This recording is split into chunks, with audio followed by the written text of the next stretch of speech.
So yeah, welcome. And thank you, Mthunzi, for hosting this and for all the work you've done to convene it and to invite the right people to it. Over to you. Thank you, Jill. Good afternoon to everybody and all protocol observed, including you, Ambassador Tony. Thank you so much for everything. Okay, quickly, I'd like us to introduce CK. So I'll slip behind CK or Dr. Knowles, depending, because we are in the same community here at Makanda, then later at Rhodes. So I want to introduce who Dr. Corinne Knowles is. You know, Dr. Corinne Knowles is a teacher's teacher, someone who really cares, a knowledge maker. So even the PhD that she did in 2023, very late in life because she had to leave, you know, and then went living and raising kids and grandchildren now, and then comes back and says knowledge is important. And the kind of knowledge that is important is that what you come with is important as well. So you don't come as an empty vessel to the university, because the academic space can be very intimidating and very pigeonhole, myopic in a way. So she opens up. She's someone who says you are valued as a student. So that's why I always call her a teacher's teacher. She also teaches me in many ways than she would know. So she worked collaboratively in her PhD with the former students on politics of knowledge and graduated last year in 2023. So she's newly minted doctor with loads and loads and loads of experience.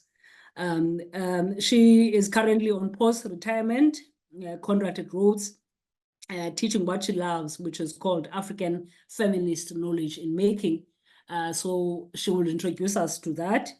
She's passionate about justice and epistemic justice. I think that's the reason why we invited her in this space, so that she can talk to us today and talk to us about the politics of ethics and what does it mean, and what is an African feminist approach.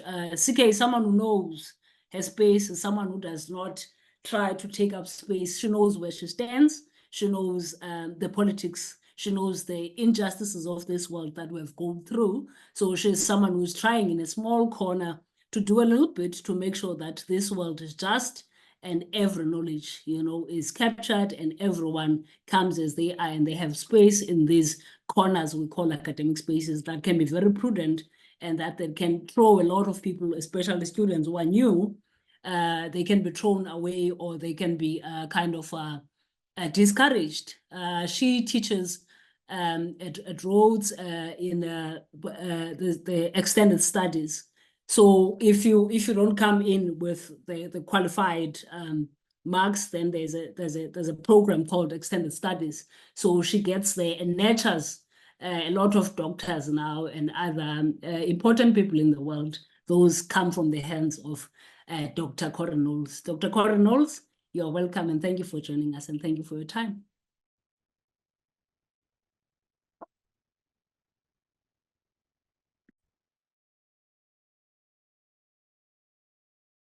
Thank you so much, Mthunzi, for this invitation. Thank you so much, Jill, for okaying it. Thank you so much, Tony, for taking care of the tech. And please, good people, send all your energy. The internet connection here is being weird. And so I really hope that you can hear me and that this is going to be a fruitful and interesting discussion for all of us. Thank you for being here. Thank you for bringing yourselves. There's so much going on, and I really appreciate that you're here and that you're wanting to open yourself to what we're going to talk about today. I'm going to ask, I'd love to go around the room and for everyone to introduce yourselves and tell me what you're doing, but perhaps this isn't the time and place. So I'm going to ask Mthunzi, please, or Tony, one of you, to share a screen. I'm using slides because it helps me to keep my mind on track. The slides are available. You'll see on every slide, there's a reference at the bottom so that whatever I speak about is going to be available to you. And so you can please do more research afterwards to see exactly where you fit into this discussion on African feminist and decolonial ethics. So just to start off with, firstly, here is a white woman speaking about African feminism. And to just tell you my journey into African feminism is, as Mthunzi has said, I teach in the extended studies. I started 15 years ago, and I started my master's at the same time. When I'd finished my master's, I then did a whole lot of short courses and the postgrad higher education diploma. And I became really shocked with how few African scholars were being used when the teachers were being taught, and so complained about it every single course I did. And then just thought, you know what, let me just do my own research. And I was looking for a theory. I write about teaching and learning, that's my field, and the politics of knowledge. And I was interested in a theoretical lens that would see my students, that I felt would see them where they're at and let them speak for themselves. And African feminism is where I found that space. And so I'm very, very eternally grateful to the African feminists who have schooled me, who continue to school me in so many beautiful ways, and the real African feminists that I know, like Mthunzi, that keep me on track, keep me joyous, and keep me hopeful about a future. So you might wonder also why I've got African feminist and decolonial, as though they are two different things, because surely African feminism is decolonial, right?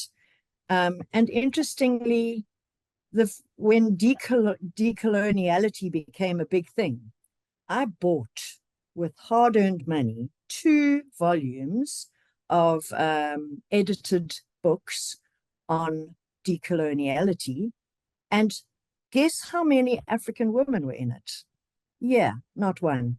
There was one African man in each one. And then I just began to see in very stark reality how the hierarchy of knowledge that operates in the world, as well as in our universities, how it marginalizes African feminist theory that speaks with so much truth to the realities that we have. And so I do put it as a separate but also entangled aspect of decoloniality. Really, this talk is about research ethics.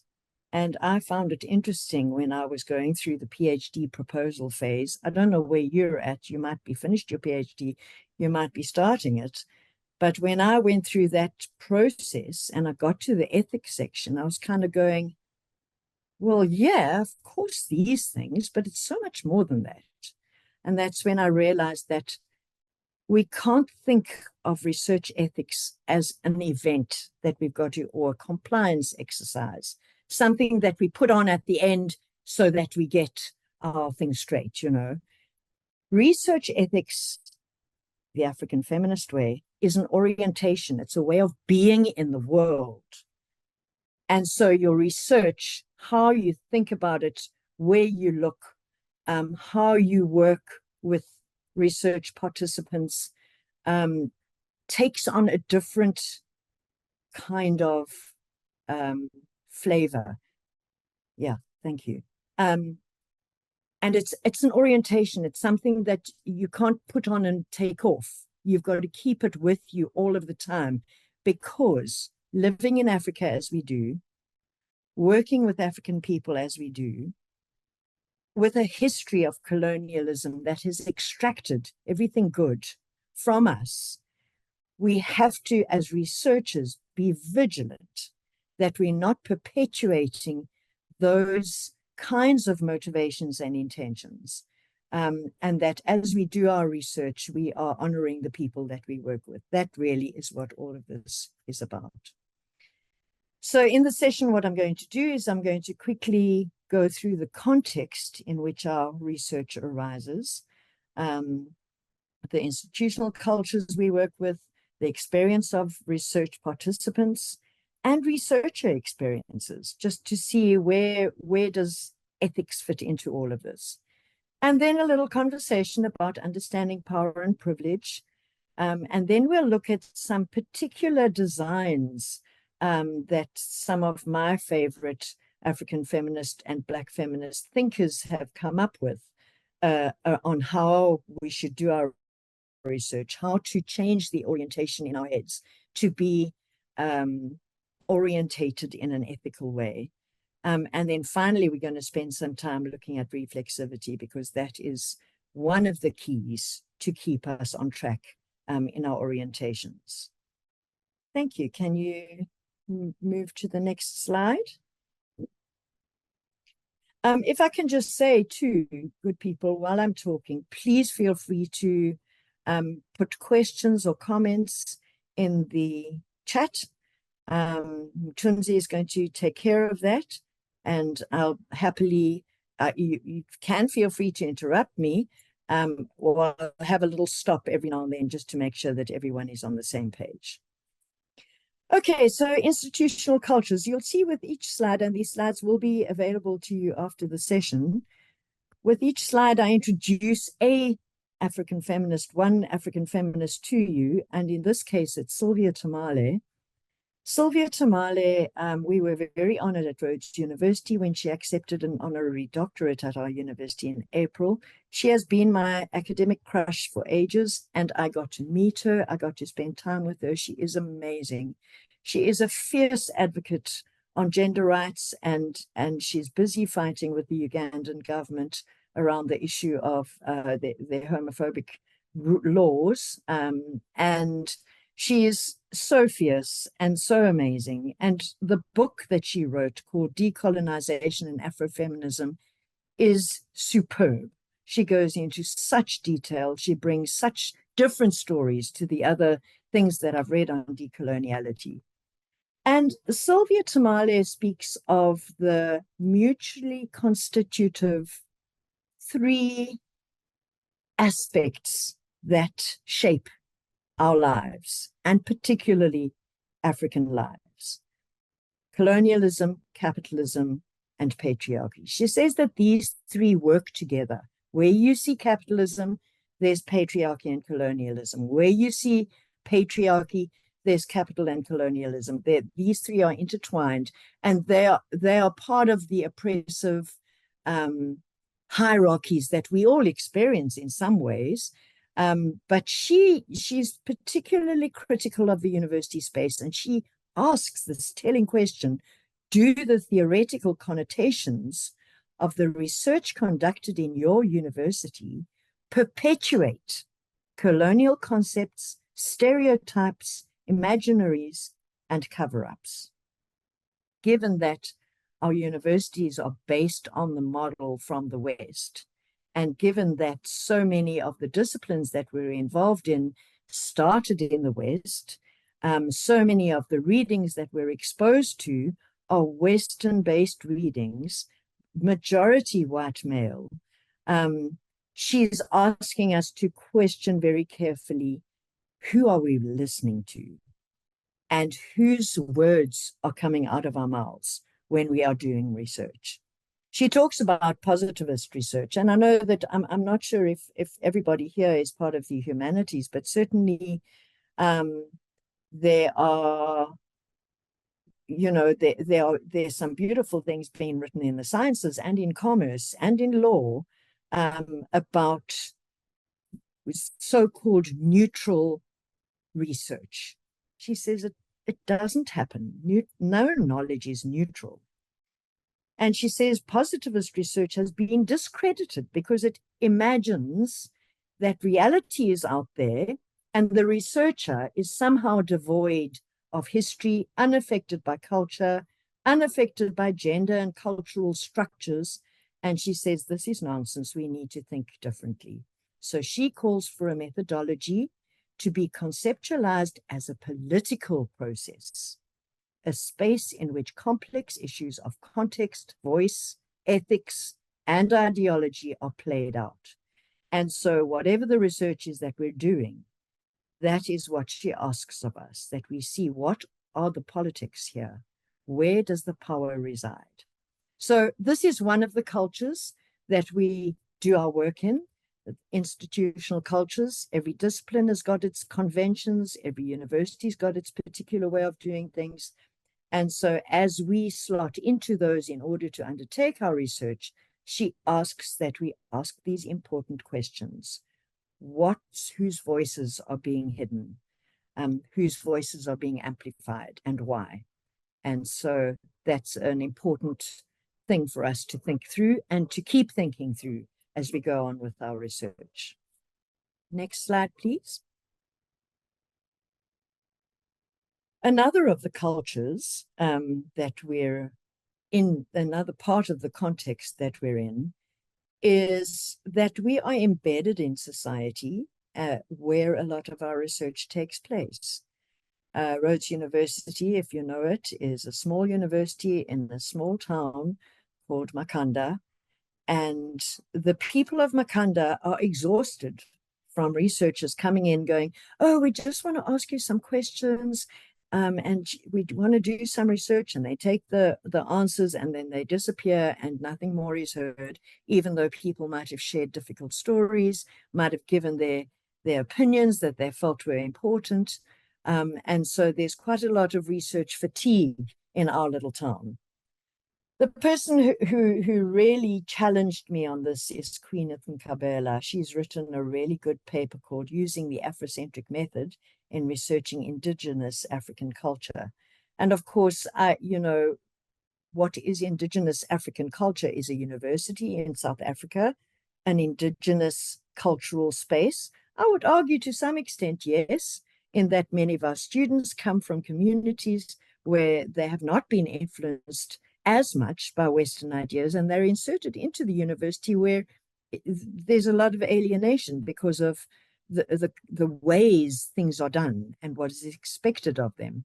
And so I see her methods of doing research, I resonate with what she is saying here. And she, in the slide, you'll see some of the blue highlights are with the research participants. The yellow highlights are the researchers.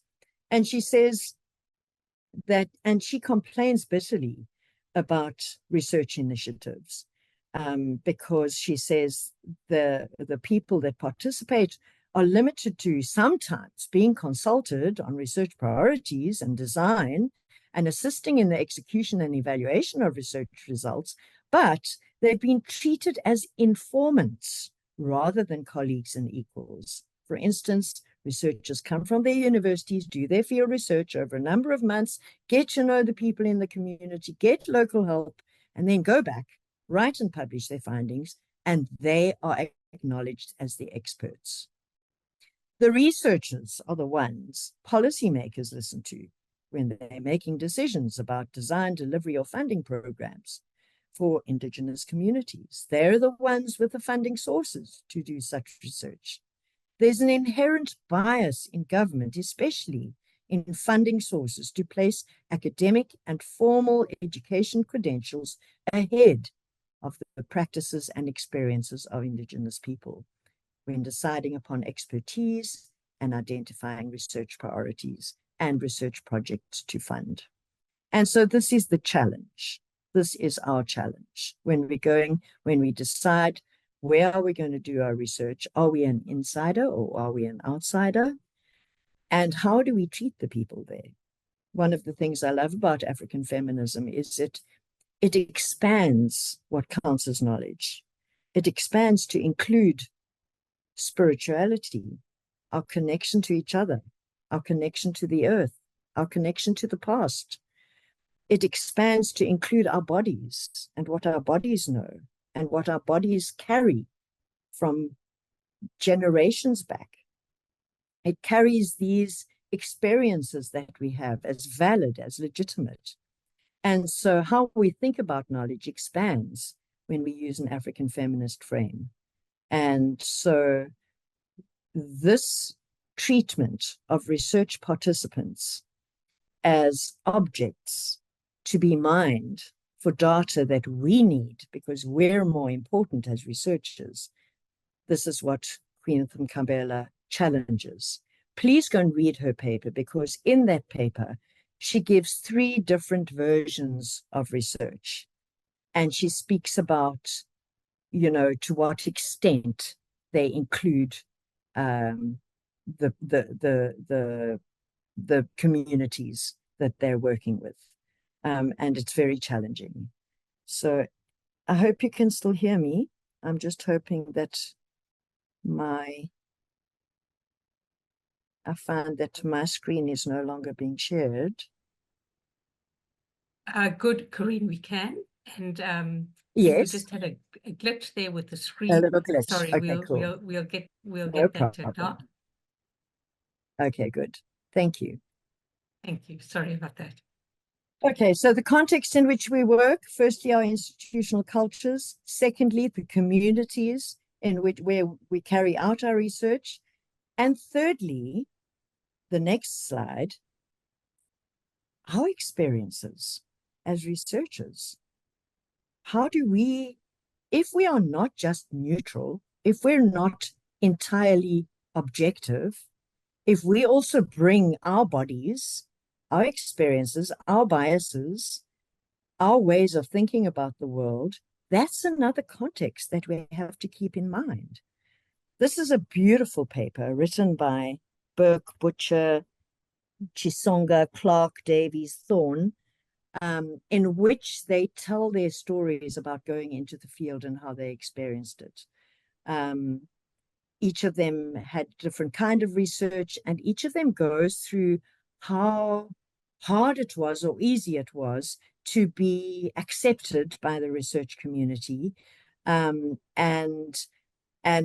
what they learned from it afterwards. And so part of what they did, as they say here, is coming to terms with their own privileged identities, class, race, gender, nationality, etc., demanded a good degree of introspection. Many of us have often questioned our own legitimacy in the field and wondered, what right do we have to enter the communities? And what are the implications of the body that holds us? One of the authors told of her experience as a white researcher in a Cape Town informal settlement. She says, I didn't change their lives. I didn't change anything for them. The research changed my own life, but that didn't matter. The participants lived the exact same way they did before.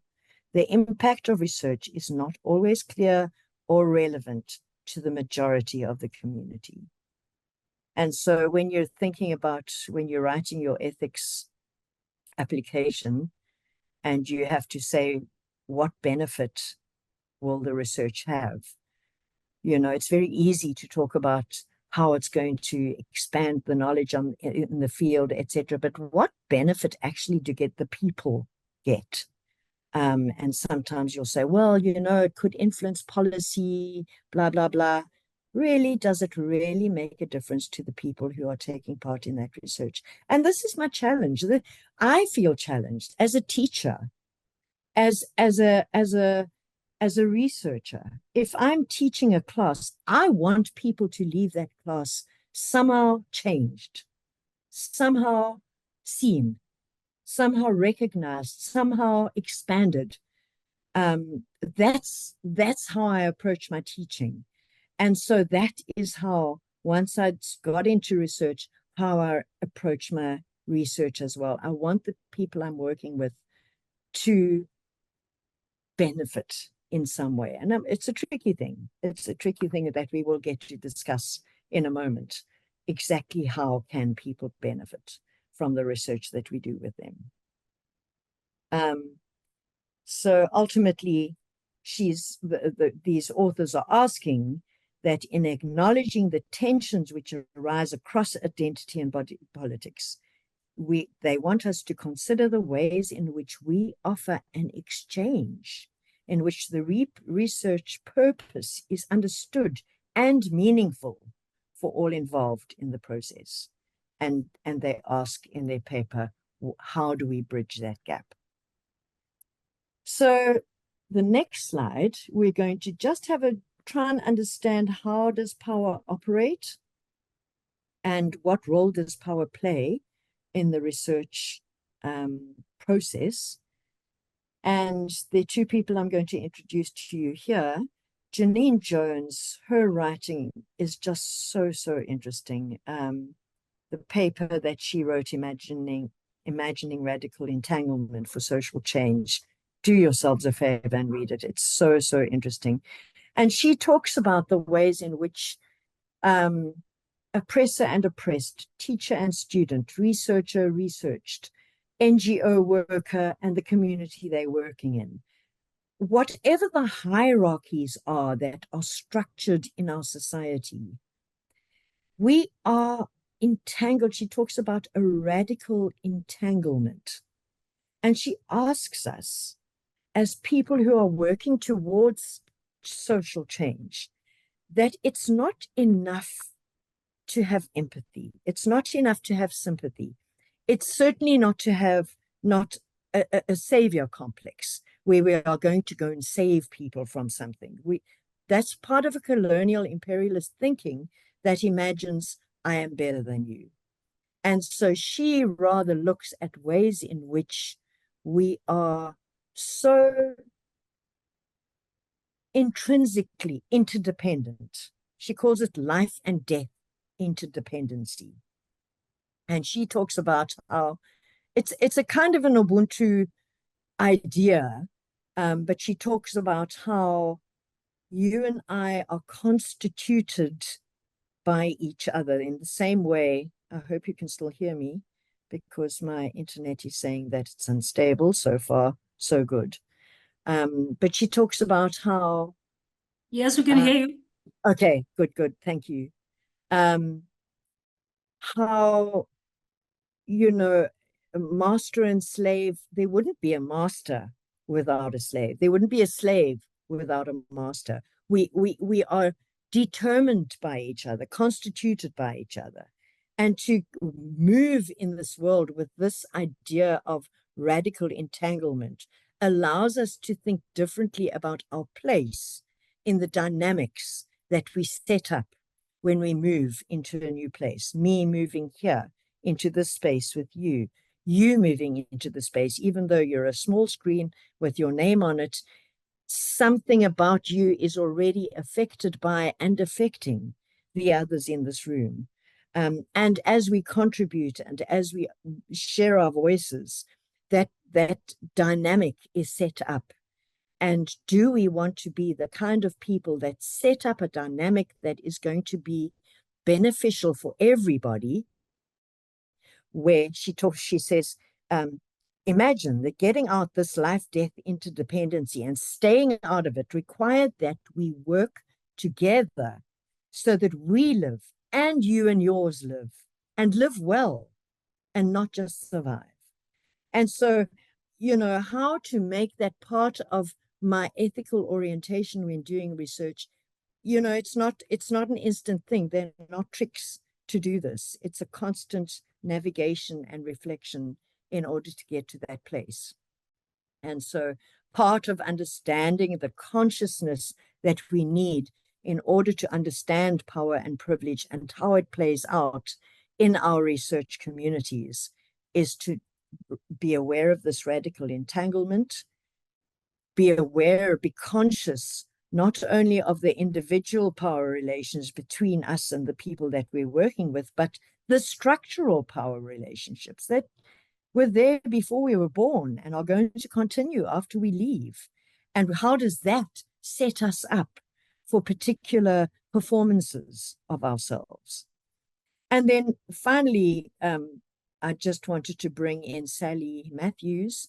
She's a professor in the politics department and a profoundly ethical person in the research that she does. And she's written a paper called White Anti-Racism in Post-Apartheid South Africa. She thinks very deeply on what is the role of a white person where the struggles are against whiteness in many cases.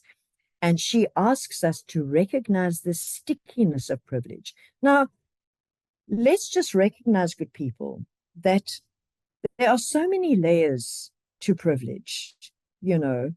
At the moment, I've got a lot of privilege. I'm white, I'm an older person, and these in our structures, in our social structures, these mean something. I'm an educated person. I now have a PhD at last.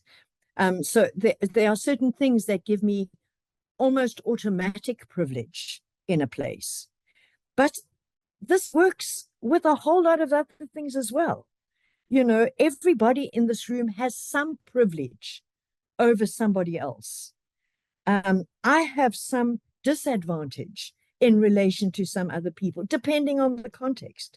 And so what we've got to realize about privilege is it's layered, it's multifaceted, and in any research community, you know, you might find, you know, if I'm going into this research community, I'm feeling like I'm on a back foot. I'm feeling like I don't have any power. Perhaps that's how you feel, but how are you viewed? So it's this navigation, constant navigation of the power flow that exists between us, so that the work that we do is careful, is ethical, and brings benefit to everybody who is involved with it. That's really what we're looking at. Everything okay so far? Any questions? Anyone want to stop me to Yeah, you can continue, CK. I've just asked people to okay, cool. write their questions in the chat box. You are still fine. Okay. We are listening Okay, good. attentively. Yes. Okay, good. Thank you so much. Good. Okay, then we can move on to the next slide. So the next 3 slides, the next 4 slides are, there's so much to say about African feminist research methodology. Honestly, I think I've got in total maybe 40 slides, you know, to draw on. And it was really just to try and think it and to contain this conversation in some way. I wanted to try and make sure that I didn't overload you. So there are 4 things I want that, of course, they overlap, but 4 things that will help us to think through how do we work with the navigation of power in our research communities. And so the one person that I really enjoy, she has been my guru in terms of how to teach. Her book, Teaching to Transgress, honestly, it is just too beautiful. She's also written Feminism is for Everyone. She's written many books, so please look her up if you haven't heard of her before. Bell Hooks, unfortunately, she is now the late Bell Hooks, and I'd like to think that she has joined the ancestors in continuing to influence us in all kinds of ways. And so she writes about teaching, and I find that the binary that there is in universities between teaching and research, as though research is more important, I really struggle with that binary. And certainly my experience in reading African feminism and reading people like Bell Hooks, they are just as important as each other. So what she says about pedagogy and about teaching, I take to heart in terms of how I think about research. And she says, she talks about education to liberate. And so I like to think about, what if our research was also to liberate? What if our research was to free people to be who they are, to be recognized, to be seen, and to be better humans? What if our research was geared towards that? And she says it means welcoming the opportunity to alter our practices creatively, so that the democratic ideal of education for everyone, or research for everyone, or knowledge for everyone can be realized. So democracy is a Western idea, isn't it? It's a liberal idea. But I don't think that's how she means it here. I think she means it more in a communal knowledge-making way, which is how African feminism talks about knowledge-making. And it is to realize that if you are genuinely open and respectful to your research participants, that even though you have submitted a research proposal that says, I'm going to do A, B, C, and then D, And if you find, and within a certain limited amount of time, and if you find when you get to the research community that in fact E, F, G, and H need to be done first before you can get to A, I'd say that that is what Bell Hooks is encouraging us to do, to practice creativity in how we undertake our research. Of course, have a good, solid research proposal. That is important. But if we are genuine about having an ethical orientation, there might be times that we have to make decisions on our feet to shift how we're going to do things so that greater good and communal good can come out of it. Is it possible? Is it practical? Let's think about that. If we can go on to the next slide. Thank you. Another dynamic between researcher and participants that's influenced by African feminism is that it should be reciprocal. So it's taking that idea of democracy and stretching it out a little bit. Peggy Ntsayani's work, she draws on Kabela, who I introduced you to earlier, and she has written a beautiful paper on her research in with women in Botswana, and she reminds us that research requires a specific kind of relationship between the researcher and research. And she says, where African researchers are not supposed to be objective and remain distant from the person who needs assistance. That word needs assistance, I'm not too sure about that, because I don't want us to all get messianic complexes here and think we've got to save the world, but who needs knowledge making. Researchers have to work towards a close and reciprocal relationship. But how do we do that in our research? It's not easy. I had to think through this in my PhD research, where I was working with former extended study students. Many of them were not working. Many of them were broke. I had very little research funding, but I did make sure that all of the work that we did was recorded. Those recordings had to be transcribed. Sometimes there was translation to happen. And for all of these tasks, I made sure that there was payment for the people who did that, so that there was some investment, some feeling like I'm getting something out of it. But more importantly, in the conversations that we had, in the workshops that we had, in the very many times we met online, in how I worked with the data that they provided, needed to show a kind of respect, so that it wasn't just maybe the policy will change, but it was an attempt to make sure that every person who left the research space went away feeling seen, feeling recognized, feeling expanded in some way. And so I don't know what your particular research area is or whether this is relevant to you, but these are the kinds of questions to ask in order for research to be ethically oriented, the African feminist way. The third point to speak about, dynamic between researcher and participants, if you'll move to the next slide, please. And this is about navigating centrality. Queen Mthunzikazi is not the only one to speak about centrality. There are many others who speak about centrality as who is in the center of your research. When I was doing my research, every now and then I just couldn't find the words or would feel a bit stuck, and then I'd just sit with a page and draw who's in the middle, what's a kind of spider diagram to see how all the components fit together. And it was very interesting to me to shift. Okay, what if I put this in the middle? How does it affect everything else? So whoever is in the center of your research, is it your research question? Is it your theory? Is it your method? Is it the participants? And I would argue that in order for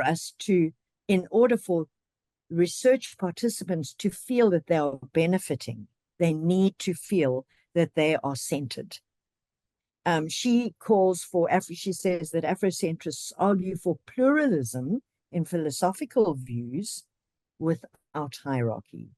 And so just because I'm the one who's educated, I'm the one who's done all these readings, I'm the one who knows the theory, that does not make me better. It makes me and.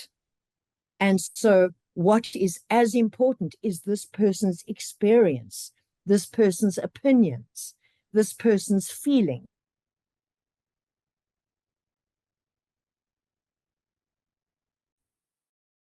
Guys, again? Each other. Okay, you are back. I'm back. Yes. Okay. Yeah, Thank we will getting closer to wrapping it so that we can have people Yes. to ask questions and engage with you. Good. If Please you'll pass feel me on to free. the next Yes. slide.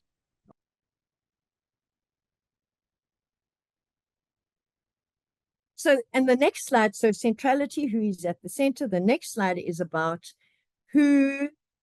what is your motivation for doing the research? And to be honest, most of us do our research so that we can get our degrees, so that we can get a better job.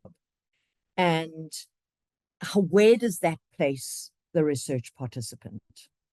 And so April Few is very kind. She says that a Black feminist with a critical race feminist theoretical lens, how the standpoint is articulated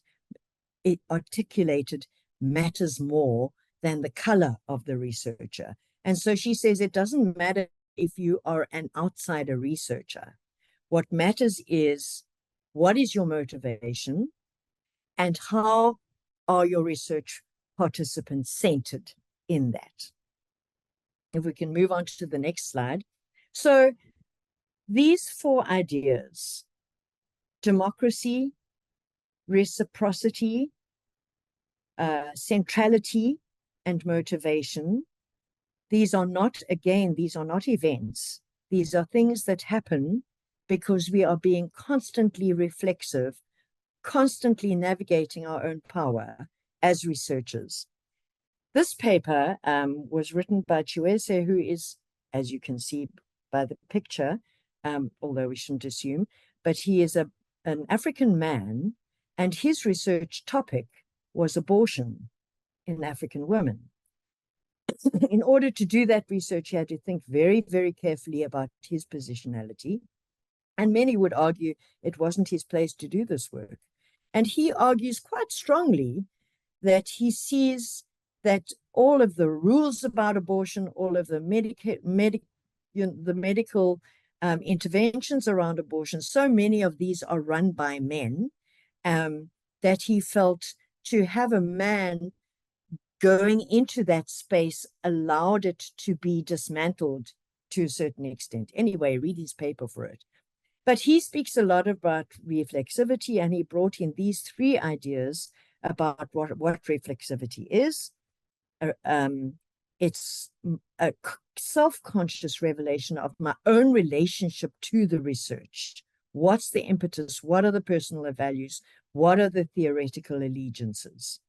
Or it's the process of engaging that is full of muddy ambiguity and multiple trails as researchers negotiate the swamp of interminable deconstructions, self-analysis, self-disclosure. And finally, researcher reflexivity should address the interactional, relational, and power dynamics of the research at hand, rather than focusing on a confession or emotional or discursive positionings of the individual researcher. I'm not even going to go into those anymore. They're beautiful quotes, and you can feel free to read them again. If we can move on to the next slide, because the next slide says that reflexivity, it's a way of being.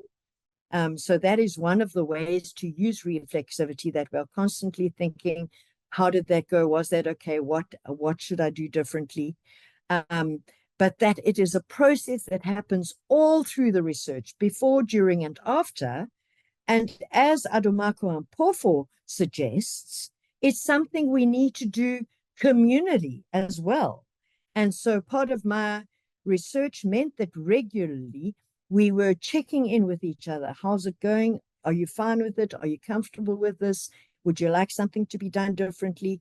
So that there was a constant backwards and forwards with the research community and the researcher, so that people felt they could still be invested and have time with it. And there are two benefits, and this is my conclusion. There are two benefits that I want to highlight that are part of this way of working ethically. And the first is another of my academic faves. If you wouldn't mind moving to the next slide. Moletsani says, in recognizing the contested nature of local interpretations and knowledge generally, we actively enable participants. Can you still hear me? My internet is unstable. Yes, we can hear you. Good. We actively enable participants to confront, critique, and challenge their own understandings in order to develop alternative understandings. And so when we run a research project that is truly inclusive, it allows each participant not merely to be the one telling their story, but allows them the space to become self-critical, to go, wow, I hadn't thought of that way. So she says it's a really important aspect of this way of working, conscious, aware, constantly navigating, constantly reflecting. This is what can begin to happen. And this is where some of that reciprocal benefit comes into play. She says, in order to do this work, our work with research communities needs to be constantly context-specific, co-created, and co-disseminated. We have ideas that we want to publish, but how else does the community want to work with the knowledge that they've then produced? Are there things they'd like to do? Is there drama they'd like to put on? Is there a newspaper article they'd like to be part of? Are there podcasts or interviews they'd like, so it's thinking through not just an extractive, thanks for the data, it's been wonderful, bye, and going off and getting our PhDs. But is it also a way that now that we've produced this knowledge together, there are things that we can do with it? And then finally, the very last point I want to make is with Mthunzikazi again. Thank you for the last slide. And she says that when we work in this way, intimacy, trust, understanding grow, where individuals are linked to one another through multiple bonds in a holistic relationship. This relationship promotes conformity, generosity, openness, consideration of group members' interests over selfish interests, and promotes feelings of ownership that motivates members to invest time and energy to help to shape the nature and the quality of the research process. So much more to say, but let me stop there and let me open to questions you might have, comments you might like to make. Thank you, Mthunzi. Thank you so much, CK. We are clapping here virtually. Thank you for your time. I'm going to go through these questions and comments on the chat box. Yes. And when people are free, please raise your hand virtually, and then we can then listen to you and you can share with us. Good. So Esther Shinana says, yes, Dr. Knowles, it is relevant in my study. I work with indigenous knowledge custodians in the community. Thanks for sharing your insights with us. Learning so much. Would like to hear more about that, Esther, if you're not shy. Julia Hope says, when it comes to motivation, I struggle to grapple and hold the fact that there is, of course, the degree / accreditation waiting at the end of the research. Mm-hmm. We acknowledge this, deal with it ethically, as opposed to ignoring it or posturing that is not a motivating factor. Mm. Yes, let's take those and Yeah. we'll move. Yes. So yeah, I'm so glad you wanted to find out more about Esther. Indigenous knowledge. I think let's go back to what Esther said. Esther said, no, it's Julia. It's Oh, Julia. okay. Yes, Julia Oh, says, okay, Julia. Julia, yes. yeah, I agree with you. And you know, sometimes we end up having to do our research on topics that we haven't necessarily chosen ourselves. You know, we're working with a supervisor who says it must go like that. That requires more work. I mean, I believe that you need to do research that you feel passionate about. Without that, it really is dry and very, very hard work. But I think whatever research you're doing, it is about sitting with the community and finding the motivation in yourself that is beyond only what you can get out of it, is being vigilant, political about what are the benefits to these people here. And, you know, when we're doing research, for instance, with, say, a heartbreakingly poor community, where we're having to go in there every day, go home to our own warm houses, and they're left with the issues that they have. It's hard work, Julia, and every situation is going to be different. It's got to be context specific about exactly how is it that how you work with them can become something that they go, I'm glad I did that. And it might not be a material benefit. There are other ways of benefit, just feeling heard, feeling recognized, feeling empathized with. So yeah, there's no real answer to that. It's a struggle and it's a journey. And so you have to be sure what your motivation is. You can change that and then work with the principles of African feminism in order to bring about the kinds of meaning that there can be with a research community. Thank you. Thank you, CK. Jill says, I think that this is a critical issue. How do we do the often uncomfortable, reflective work on ourselves and our own constructions in order to unveil our internalized assumptions that govern our understanding to see ourselves in relation to others? Very good question, Jill, because how do you do that? I mean, you know, you might think, oh, I'm a very reflexive person. I'm thinking all the time, as I believed I am. And it is hard because you do have blind spots that you can't see. And so part of the research journey, it's really good to have critical friends, where you have one or two people that you know are differently located in the social spectrum of things, and who can call you on ways in which that's a little problematic how you're saying that. You know, to invite that kind of critical honesty from someone. It's hard to be asked to be a critical friend, because you know then the labor is going to have to be to help that person to see their blind spots. But I recommend that as one option. And then I also kept a journal, which was very helpful, because it wasn't it wasn't about the academics. It was about my own feelings, or opinions about things, and just giving myself that time to write about a page each time, you know, just to write and to reflect on things, was a kind of a discipline that I underwent to make sure that I was constantly thinking through what had happened, forcing myself to think through each encounter that I'd had or about to have. So critical friends and journaling are two ways in which you can help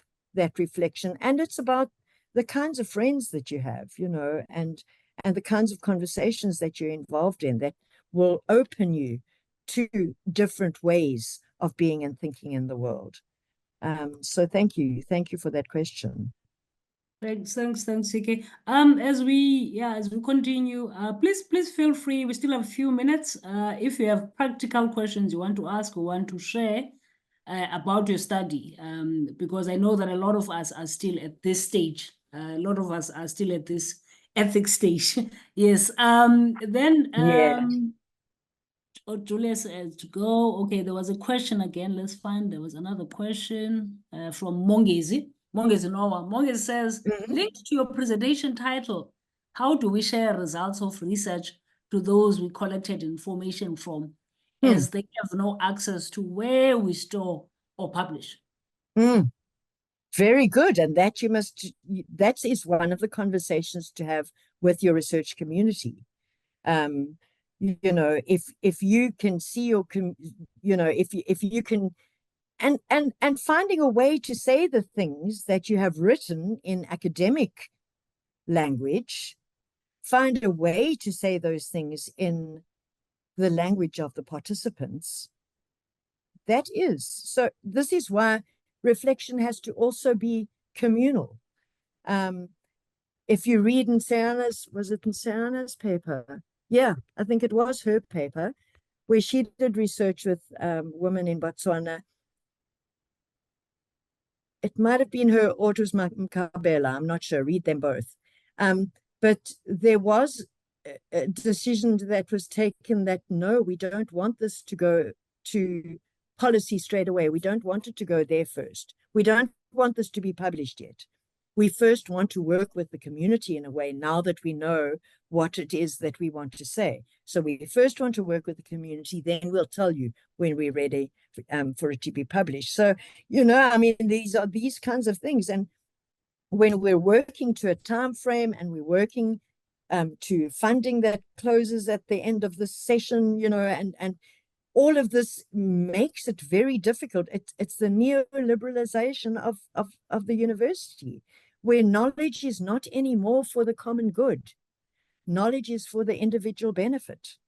And so to transgress that, to keep changing that, means that sometimes we have to juggle, you know, we've got to write that academic on that side, academic paper on that side, but on this side, also work with the community to put together a presentation to have in the hall, you know, and to spread some of the things that they have developed, some of the knowledge that they've produced.